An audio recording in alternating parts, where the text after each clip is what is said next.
Hello guys, welcome to my channel mister Naveen talkies. మనం అనుకున్నట్టే చెన్నై అయితే మ్యాచ్ గెలిచేసింది, కోల్కతాను కిందికి లాగేసింది అనమాట. కోల్కతా బ్యాటింగ్ లైనప్ బాగా స్ట్రాంగ్గా ఉంది అండ్ బౌలింగ్ కూడా బాగానే ఉంది. బట్ మ్యాచెస్ అయితే కరెక్ట్గా గెలవలేకపోయింది. నిన్న మ్యాచ్ మాత్రం అదే కోల్కతా చెన్నై మ్యాచ్ మాత్రం కోల్కతాకి చాలా ఇంపార్టెంట్. అది గెలిస్తేనే అది కొంచెం పైకి వెళ్ళడానికి ఉంటుంది, ప్లే ఆఫ్స్కి అవకాశాలు ఉంటాయన్నమాట.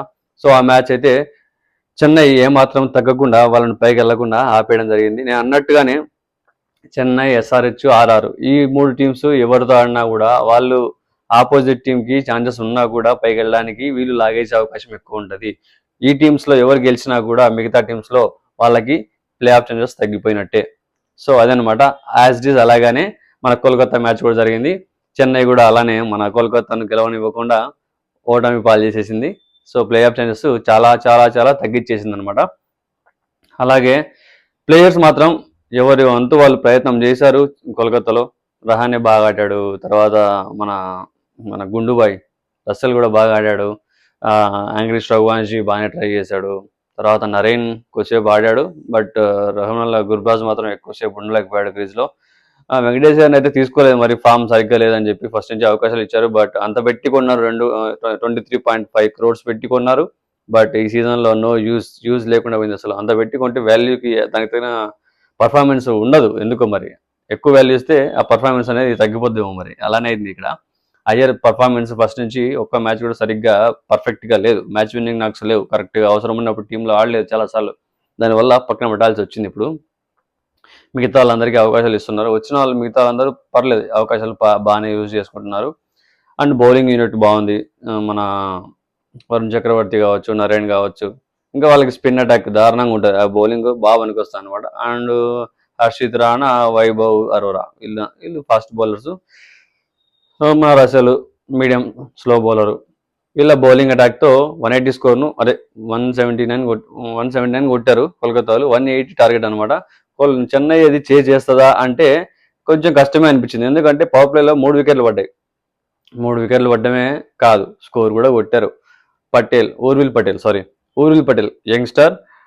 చెన్నై ఇప్పుడు తన గన్స్ని తయారు చేసుకుంటుంది నెక్స్ట్ సీజన్కి.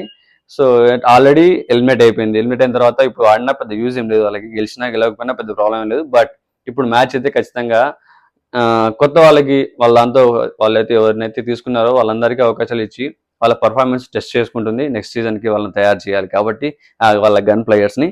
సో ఊర్విల్ పటేల్ కావచ్చు, మాత్రే కావచ్చు, సో రషీద్ కావచ్చు, వీళ్ళందరినీ ట్రై చేశారు. ప్రతి ఒక్కరిని ట్రై చేయడం జరిగింది. మాత్రే ఖచ్చితంగా యూజ్ చేసుకున్నాడు అవకాశాన్ని, తన ప్లేస్ని.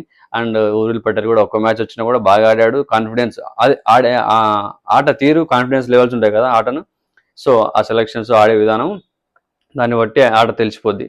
సో ఊర్విల్ పటేల్ కూడా చాలా బాగా ఆడాడు. 10 బాళ్ళకు 33 అయినా కొట్టాడు, చిత్త కొట్టి పడేసాడు అట్లే. సో మన తర్వాత ఏబిడి జూనియర్ ఏబిడి అంటారు కదా, మన బ్రావిస్ తర్వాత కొద్దిసేపు స్టాండింగ్ ఇచ్చేసి మన దూబే అండ్ బ్రావిస్ ఒక ఇన్నింగ్స్ బిల్డ్ చేశారు, పార్ట్నర్షిప్ బిల్డ్ చేశారు. తర్వాత వాళ్ళిద్దరిలో బ్రావిస్ చిత్త కొట్టేసి అవుట్ అయిపోయాడు. 50 runs కొట్టాడు అనమాట. మన దూబే తర్వాత ధోని వచ్చారు. ధోని కొద్దిసేపు మ్యాచ్లో ఉన్నాడు, లాస్ట్ వరకు ఉన్నాడు, కొద్దిసేపు కాదు లాస్ట్ వరకు ఉండి మ్యాచ్ గెలిపించాడు అనమాట. సో మ్యాచ్ అయితే గెలిచింది. లాస్ట్ ధోని 6/4 మ్యాచ్ గెలిపించడం జరిగింది అనమాట. ఇది దా మ్యాటరు. చెన్నై అయితే మ్యాచ్ గెలిచింది, కోల్కతాకు ఉన్న అవకాశాలను ఇంకొంచెం తగ్గించేసేసింది. సో ఆల్మోస్ట్ కోల్కతా కూడా ఛాన్సెస్ చాలా తక్కువ ప్లే ఆఫ్స్కి. ఉన్న 4 టీమ్స్కే చూడాలి, ఇంకా అవి కొట్టుకొని వస్తాయేమో. పంజాబ్, బెంగళూరు, ముంబై, జీటీ, డీసీ కూడా ఛాన్స్ ఉంది, చూడాలి ఇంకా డీసీ. ఎల్ఎస్జీ కూడా చాలా తక్కువ ఛాన్సెస్. సో లెట్స్ సీ ఇంకా ఎవరు ప్లే ఆఫ్స్లో ఉంటారు అనేది. టాప్ 4 కూడా ఈ వీక్లో డిసైడ్ అయిపోతుంది. ఎవరు క్వాలిఫైడ్ అని కూడా క్యూ పడుతుంది ఈ వీక్లో. ఇంకా చూద్దాం మరి.